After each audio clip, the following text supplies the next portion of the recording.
ದಸರಾ ಉದ್ಘಾಟಕಿಯಾಗಿ ಭಾನು ಮುಷ್ತಾಕ್ ಅವರನ್ನ ಘೋಷಣೆ ಮಾಡಿದಂತ ಬೆನ್ನಲ್ಲೇ ರಾಜಕೀಯ ಜಟಾಪಟಿ ಜೋರಾಗಿಯೇ ನಡೀತಾ ಇದೆ. ಎಲ್ಲಿವರೆಗೆ ಬಂದಿದೆ ಅಂದ್ರೆ ಚಾಮುಂಡಿ ಬೆಟ್ಟದವರೆಗೂ ಕೂಡ ಬಂದು ನಿಂತಿದೆ. ಚಾಮುಂಡಿ ಬೆಟ್ಟ ಹಿಂದೂಗಳ ಆಸ್ತಿ ಅಲ್ಲ ಅಂತ ಹೇಳಿ ಡಿ.ಕೆ. ಶಿವಕುಮಾರ್ ಹೇಳಿರೋದಕ್ಕೆ ಬಿಜೆಪಿ ಕೂಡ ಸಿಡಿದೆದ್ದಿದೆ. ಮತ್ತೊಂದು ಕಡೆ ಯದುವೀರ್ ಒಡೆಯರ್ ಅಂತೂ ಹಿಂದೂಗಳ ದೇಗುಲ ಟಾರ್ಗೆಟ್ ಆಗ್ತಾ ಇದೆ ಅಂತ ಗಂಭೀರ ಆರೋಪ ಮಾಡಿದ್ದಾರೆ. ಬನ್ನಿ ಈ ಬಗ್ಗೆ ಕಂಪ್ಲೀಟ್ ರಿಪೋರ್ಟ್ ಇದೆ ನೋಡೋಣ.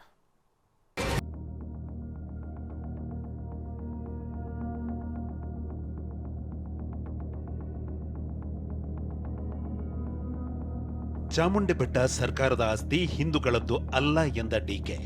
ಚಾಮುಂಡಿ ಬೆಟ್ಟ, ಚಾಮುಂಡಿ ದೇವರು ಎಲ್ಲಾ ಧರ್ಮದವ್ರಿಗಿದೆ, ಹಿಂದೂಗಳ ಆಸ್ತಿ ಏನಲ್ಲ. ಮತ್ತೇನು ವಕ್ಫ್ ಆಸ್ತಿನ ಎಂದು ಶೋಭಾ ಕೌಂಟರ್ ಅಟ್ಯಾಕ್.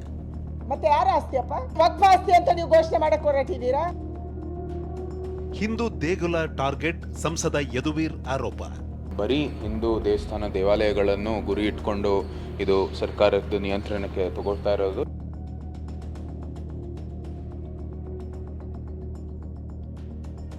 ಐತಿಹಾಸಿಕ ಮೈಸೂರು ದಸರಾಗೆ ಇನ್ನೇನು ಕೆಲವೇ ದಿನಗಳಷ್ಟೇ ಇದೆ. ಪ್ರತಿ ವರ್ಷವೂ ಉದ್ಘಾಟಕರಾಗಿ ವಿಶೇಷ ವ್ಯಕ್ತಿಗಳನ್ನ ಆಯ್ಕೆ ಮಾಡಲಾಗುತ್ತೆ. ಆದರೆ ಬೂಕರ್ ಪ್ರಶಸ್ತಿ ವಿಜೇತೆ ಭಾನು ಮುಷ್ತಾಕ್ರನ್ನ ಸರ್ಕಾರ ಆಯ್ಕೆ ಮಾಡಿರೋದು ಸಾಕಷ್ಟು ವಿರೋಧಕ್ಕೆ ಕಾರಣವಾಗಿದೆ. ಇದೀಗ ರಾಜಕೀಯ ಜಟಾಪಟಿ ಚಾಮುಂಡಿ ಬೆಟ್ಟಕ್ಕೂ ಬಂದು ನಿಂತಿದೆ. ತಾಯಿ ಭುವನೇಶ್ವರಿಗೆ ಅಪಮಾನ ಮಾಡಿದಂತ ಭಾನು ಮುಸ್ತಾಕ್ ಅವರು ಚಾಮುಂಡಿ ಬೆಟ್ಟ ಹತ್ತಬಾರದು. ಚಾಮುಂಡಿ ದೇವರು ಎಲ್ಲಾ ಧರ್ಮದವ್ರಿಗಿದೆ, ಹಿಂದೂಗಳ ಆಸ್ತಿ ಏನಲ್ಲ, ಹಿಂದೂಗಳ ಆಸ್ತಿ ಏನಲ್ಲ. ದಸರಾ ಉದ್ಘಾಟಕರಾಗಿ ಭಾನು ಮುಷ್ತಾಕ್ರನ್ನ ಆಯ್ಕೆ ಮಾಡ್ತಿದ್ದಂತೆ ಬಿಜೆಪಿ ನಾಯಕರು ಸಿಡಿದೆದ್ರು. ಇದಕ್ಕೆ ಮೊನ್ನೆಯಷ್ಟೇ ಕೌಂಟರ್ ಅಟ್ಯಾಕ್ ಮಾಡಿದ್ದ ಡಿಸಿಎಂ ಡಿಕೆ ಚಾಮುಂಡಿ ಬೆಟ್ಟ ಅನ್ನೋದು ಕೇವಲ ಹಿಂದೂಗಳ ಆಸ್ತಿ ಅಲ್ಲ ಅಂದಿದ್ರು. ಅದನ್ನೇ ಒಮ್ಮೆ ಕೇಳಿಸಿಕೊಳ್ಳಿ. ಚಾಮುಂಡಿ ಬೆಟ್ಟ, ಚಾಮುಂಡಿ ದೇವರು ಎಲ್ಲಾ ಧರ್ಮದವ್ರಿಗಿದೆ, ಹಿಂದೂಗಳ ಆಸ್ತಿ ಏನಲ್ಲ. ಎಲ್ಲ ಸಮಾಜದವರು ಚಾಮುಂಡಿ ಬೆಟ್ಟಕ್ಕೆ ಹೋಗ್ತಾರೆ, ದೇವರಿಗೆ ಪ್ರಾರ್ಥನೆ ಮಾಡ್ತಾರೆ, ಅವ್ರ ನಂಬಿಕೆ. ಚಾಮುಂಡಿ ಬೆಟ್ಟ ಸರ್ಕಾರದ ಆಸ್ತಿ ಎಂದ ಡಿಸಿಎಂ ಡಿಕೆ.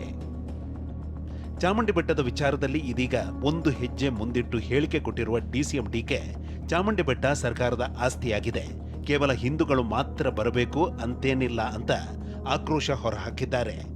ರಾಜವಂಶಸ್ಥರು, ಇಂದಿನ ರಾಜವಂಶಸ್ಥರು ಮತ್ತು ನಮ್ಮ ಸರ್ಕಾರ ಎರಡೂ ಸೇರಿ ಇದನ್ನ ನಾಡ ದೇವತೆ ಅಂತ ಕರೆದಿದ್ದಾರೆ.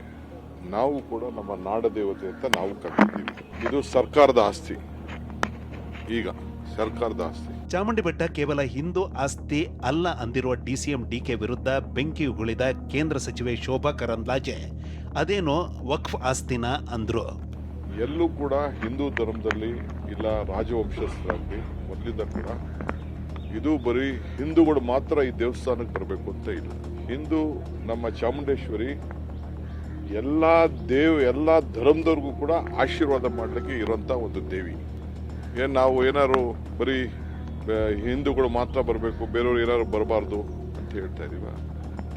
ಈಗ ಬೇಕಾದಷ್ಟು ಜನ ಒಂದು ಸಮುದಾಯ ಬೌದ್ಧ ಧರ್ಮಕ್ಕೆ ಸೇರ್ಕೊಂಡಿದ್ದಾರೆ. ಅವ್ರು ಯಾರು ಬರೋದು ಬೇಡವಾ? ಕೆಲವು ಕ್ರಿಶ್ಚಿಯನ್ಸ್ ಸೇರ್ಕೊಂಡಿದ್ದಾರೆ, ಕೆಲವು ಮುಸಲ್ಮಾನರಾಗಿದ್ದಾರೆ, ಎಲ್ಲರೂ ಬರ್ತಾರೆ. ತಂದೆ ತಾಯಿಯಂದಿರು ಬೇರೆ ಬೇರೆ ಇರ್ತಾರೆ. ಡಿ.ಕೆ. ಶಿವಕುಮಾರ್ ಅವರು ಒಂದು ಮಾತು ಹೇಳಿದ್ರು ನಿನ್ನೆ, ಚಾಮುಂಡೇಶ್ವರಿ, ಚಾಮುಂಡಿ ಬೆಟ್ಟ ಹಿಂದೂಗಳ ಆಸ್ತಿ ಅಲ್ಲ. ಮತ್ತೆ ಯಾರ ಆಸ್ತಿಯಪ್ಪ? ನಾನು ಡಿ.ಕೆ. ಶಿವಕುಮಾರ್ ಅವರಿಗೆ ಕೇಳಕ್ಕೆ ಇಚ್ಛೆ ಪಡ್ತೀನಿ, ಚಾಮುಂಡಿ ಬೆಟ್ಟ ಯಾರ ಆಸ್ತಿ? ಟಿಪ್ಪು ಆಡಳಿತ ಮಾಡಿದ ಅಂತ ಹೇಳಿ ವಕ್ಫ್ ಆಸ್ತಿ ಅಂತ ನೀವು ಘೋಷಣೆ ಮಾಡಕ್ಕೆ ಹೊರಟಿದ್ದೀರಾ? ಇದಿಷ್ಟೇ ಅಲ್ಲ, ರಾಜವಂಶಸ್ಥ ಬಿಜೆಪಿ ಸಂಸದ ಯದುವೀರ್ ಒಡೆಯರ್ ಕೂಡ ಡಿಕೆ ಹೇಳಿಕೆಯನ್ನ ಖಂಡಿಸಿದ್ದಾರೆ. ಇದೊಂದು ಹಾಸ್ಯಾಸ್ಪದ ಹೇಳಿಕೆ ಅಂತ ಕರೆದಿದ್ದಾರೆ. ಡಿಕೆಗೂ ತಿರುಗೇಟು ಕೊಟ್ರು. ಅವ್ರ ಪಾಪ ಅವ್ರಿಗೆ ಈಗ ಬಿಜೆಪಿ ಜೊತೆ ಸೇರ್ಕೊಂಡ್ಬಿಟ್ಟಿದಾರಲ್ಲ, ಅವ್ರ ಹಿಸ್ಟ್ರಿ ಮರ್ತು ಬಿಟ್ಟಿದ್ದಾರೆ. ಅವ್ರ ಹಿಸ್ಟ್ರಿ ಮರ್ತು ಬಿಟ್ಟಿದ್ದಾರೆ. ನಾನೊಬ್ಬ ಹಿಂದೂ, ಖಂಡನೀಯ.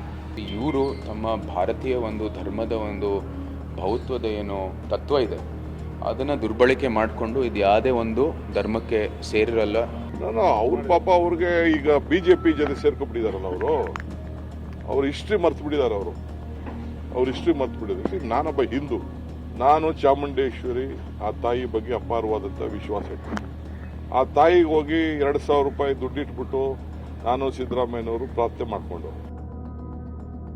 ದೇಗುಲ ಟಾರ್ಗೆಟ್ ಆಗ್ತಿದೆ ಎಂದ ಯದುವೀರ್ ಒಡೆಯರ್. ಯದುವೀರರ ಮಾತು ಅಷ್ಟಕ್ಕೆ ನಿಂತಿರಲಿಲ್ಲ. ಚಾಮುಂಡಿ ಪ್ರಾಧಿಕಾರ ವಿಚಾರ ಮುಂದಿಟ್ಟು ಹಿಂದೂ ದೇಗುಲಗಳ ಮೇಲೆ ಟಾರ್ಗೆಟ್ ನಡೆಯುತ್ತಿದೆ ಅನ್ನೋ ಗಂಭೀರ ಆರೋಪ ಮಾಡಿದ್ರು. ಆ ಬೆಟ್ಟವನ್ನು ಅವರ ನಿಯಂತ್ರಣದಲ್ಲಿ ತಗೊಳ್ಳಿಕ್ಕೆ ಅವರು ಪ್ರಯತ್ನವನ್ನು ಮಾಡಿದ್ದಾರೆ.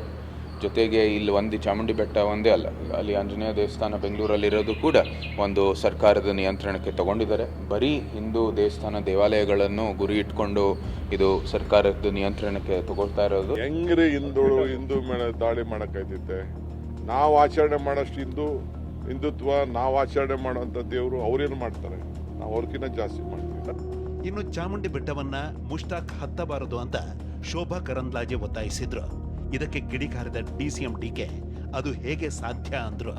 ಯಾವುದೇ ಕಾರಣಕ್ಕಾಗಿ ನಮ್ಮ ತಾಯಿ ಭುವನೇಶ್ವರಿಗೆ ಅಪಮಾನ ಮಾಡಿದಂತ ಬಾನು ಮುಸ್ತಾಕ್ ಅವರು ಚಾಮುಂಡಿ ಬೆಟ್ಟ ಹತ್ತಬಾರ್ದು, ಚಾಮುಂಡಿ ಬೆಟ್ಟದ ತಾಯಿ ಪೂಜೆಯಲ್ಲಿ ಅವರು ಭಾಗವಹಿಸಬಾರ್ದು, ಯಾಕಂದ್ರೆ ಅವರು ಪುಷ್ಪಾರ್ಚನೆ ಮಾಡಲ್ಲ ಅಂತ ನಾನು ಅನ್ಕೊಂಡಿದ್ದೀನಿ. ಶೋಭಾ ಅವರು ಇದು ನಡೆಯಕ್ ಬಿಡಬಾರ್ದು, ಬೆಟ್ಟಕ್ಕೆ ಹತ್ತಕ್ ಬಿಡಬಾರ್ದು ಅಂತ ಹೆಂಗ್ ಸಾಧ್ಯ? ದಸರಾ ನಮ್ಮ ಸಾಂಸ್ಕೃತಿಕವಾಗಿ ಧಾರ್ಮಿಕವಾಗಿ ಅನೇಕ ಪದ್ಧತಿಗಳ ಜೊತೆಲಿ ನಾವು ಆಚರಣೆಯನ್ನು ನಾವು ಮಾಡ್ತಾ ಇದ್ದೀವಿ. ಬಾನು ಅವರನ್ನ ಆಯ್ಕೆ ಮಾಡಿರುವ CM ಕುರ್ಚಿ ಉಳಿಸಿಕೊಳ್ಳೋ ಪ್ಲಾನ್ ಅಂತ ಮಾಜಿ ಸಂಸದ ಪ್ರತಾಪ್ ಸಿಂಹ ಸ್ಫೋಟಕ ಹೇಳಿಕೆ ಕೊಟ್ಟಿದ್ರೆ, DK ಈ ಹಿಂದೆ ಹಾಡಿದ್ದ RSS ಸಂಘಗೀತೆಯ ಡ್ಯಾಮೇಜ್ ಮುಚ್ಚಿಕೊಳ್ಳಲು ಈ ವಿವಾದ ಅಂತ ಶೋಭಾ ಹೇಳಿದ್ರು. ಹಾಗೆ ಅಹಿಂದ ಅಂತ ಅನ್ಕೊಂಡ್ರು, ಬ್ಯಾಕ್ವರ್ಡ್ ನನ್ನ ಜೊತೆ ಇದೆ ಅಂದ್ರು, OBC ನನ್ನ ಜೊತೆ ಇದ್ದಾರೆ ಅಂತಂದ್ರು. ಈಗ ನೀವು ಚೇರ್ನ ನವೆಂಬರ್ನಲ್ಲಿ ಎಳೆದು ಬೀಳಿಸ್ತೀರಿ ಅಂತ ಅವ್ರಿಗೆ ಗೊತ್ತು. ಅದಕ್ಕೋಸ್ಕರವಾಗಿ ಮುಸಲ್ಮಾನರು ನನ್ನ ಜೊತೆ ಇದ್ದಾರೆ ಅಂತ ಜೋರಾಗಿ ಇನ್ನೊಂದ್ಸರಿ ಅಬ್ಬರಿಸೋದಕ್ಕೋಸ್ಕರ ಈ ಬಾನು ಮುಷ್ತಾಕ್ ಅವ್ರನ್ನ ಕರೆದಿದ್ದಾರೆ. ಯಾವಾಗ ನೀವು RSS ಬಗ್ಗೆ ಹೇಳಿದ್ರಿ, ಪ್ರಾರ್ಥನೆಯನ್ನು ಹೇಳಿದ್ರಿ, ಆವಾಗ ನಿಮ್ಮ ಹೈಕಮಾಂಡ್ ನಿಮ್ಮ ಮೇಲೆ ಸಿಟ್ಟು ಮಾಡ್ಕೊಂತು. ನಿಮ್ಗೆ ಸೂಚನೆ ಬಂದಿದೆ ಇದರಿಂದ ಆಚೆ ಬರಬೇಕು, ಅದಕ್ಕಾಗಿ ಯು ಕ್ರಿಯೇಟೆಡ್ ಎ ಕಾಂಟ್ರವರ್ಸಿ ಇನ್ ಚಾಮುಂಡಿ ಬೆಟ್ಟ. ಅದೇನೇ ಹೇಳಿ ದಸರಾ ಉದ್ಘಾಟಕರ ಆಯ್ಕೆ ವಿಚಾರದ ಜಟಾಪಟಿ ಇದೀಗ ಚಾಮುಂಡಿ ಬೆಟ್ಟದವರೆಗೂ ಬಂದು ನಿಂತಿದೆ. ಮುಂದೆ ಅದ್ಯಾವ ಸ್ವರೂಪ ಪಡೆಯುತ್ತೋ ಕಾದು ನೋಡಬೇಕಿದೆ. Bureau report TV9.